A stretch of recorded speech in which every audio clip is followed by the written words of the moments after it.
Hello everyone, Alpha 4.9 has just received one of its biggest Evocati updates yet, and honestly, I think the really important story here isn't just Siege of Orison, it's the technology behind it. Because for the first time, CIG is testing proper mission instancing in Star Citizen, and if this works, it could end up affecting far more than just one event. So let's go through what's actually in the latest build. Now, first of all, this is still an Evocati patch, that's important. CIG is being very clear that a lot of the content is unfinished, balance is temporary, and there are still plenty of bugs. The main testing focus right now is stability, persistence between builds, and the new instance version of Siege of Orison. And from what I've seen so far, Siege is getting a much bigger rework than I expected. The old version was this huge event spread across multiple platforms where you'd fly ships between objectives, capture areas, fight nine tails, and eventually push toward the final boss. The new version is much more focused ship. Gameplay has basically been removed from the main mission flow.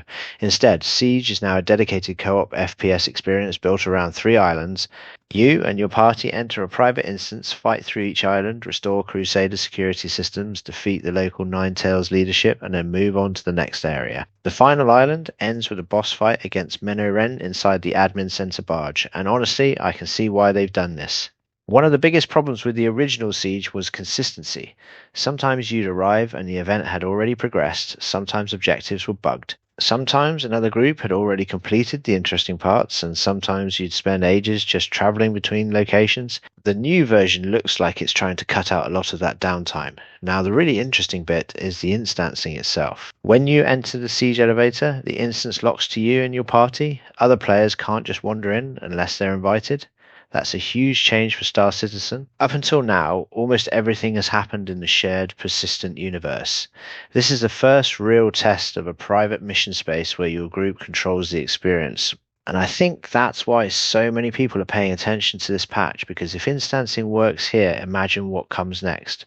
Proper dungeons, raid-style missions, story operations, special event content, large cooperative missions that don't rely entirely on the open world server behaving itself. That's the bigger picture. Now, one thing that's getting a lot of discussion is the party size. Right now, the instance is limited to 4 players. If 6 people try to enter, only the first 4 get in. CIG has already said they're gathering feedback and may adjust that based on testing. Personally, I can see both sides. 4 players is probably easier to balance initially. But Star Citizen is also a game where a lot of organizations regularly play in groups much larger than 4, so I'll be very interested to see whether that limit stays in place. One thing I do really like is how the mission starts. There's an optional introduction contract that points new players to the entrance. After that, you can just head straight there. When your party enters the instance, the mission is automatically accepted for everyone. No more standing around trying to share contracts and hoping the game behaves itself. That's a surprisingly nice quality of life improvement. The route into the mission is also pretty straightforward. You head to the Crusader showroom rooftop in Orison, take the shuttle to the transit platform, and then enter the instance through the elevator. The transit platform then acts as the staging area between islands. From the screenshots and early reports, the environment work looks fantastic. The islands have been updated with better combat flow, improved sightlines, new set pieces, and a much stronger conflict zone atmosphere. And even though ships aren't part of the main gameplay loop anymore, they're still being used as scenery and set pieces. There are wrecks, combat areas, and larger ships integrated into the environment, so it still feels like a major military operation.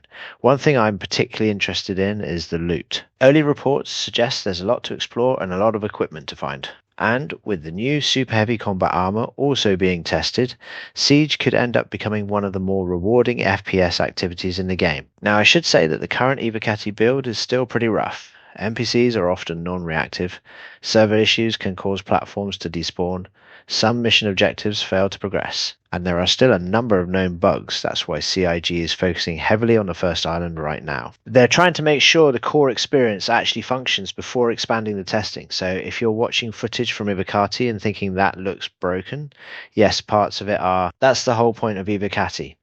Now, the other major addition in this build is Reco Battaglia, and I'm really happy to see this because Nyx needs proper mission content. Reco isn't just a single mission giver, there's an actual narrative chain here. You get access to the first chapter immediately, and then unlock the later chapters by building reputation through repeatable contracts.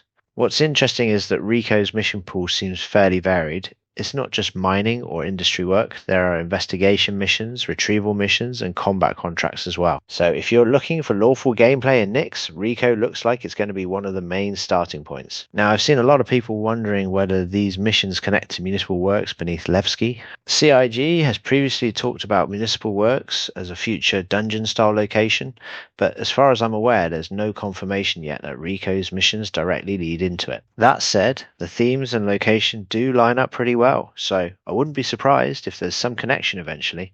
Now let's talk about PTU. Could we see Wave 1 this weekend? Honestly, I'm leaning toward next week, not because the patch looks bad, but because Siege is such a major change. This isn't a small feature. This is a completely new mission structure, new technology, new progression flow, and a lot of new content all being tested at once. CIG really does not want another situation where a major patch goes live and core functionality is broken. We've seen that happen before with 3.18. We've seen elements of it again during the 4.8 cycle, and I think the developers are being much more cautious this time. So my guess is they'll spend a few more days hammering on stability, fixing the major siege blockers, and then start expanding access. Maybe Wave 1 early next week, maybe wider PTU access later in the week, if things go well. Of course, that's still speculation.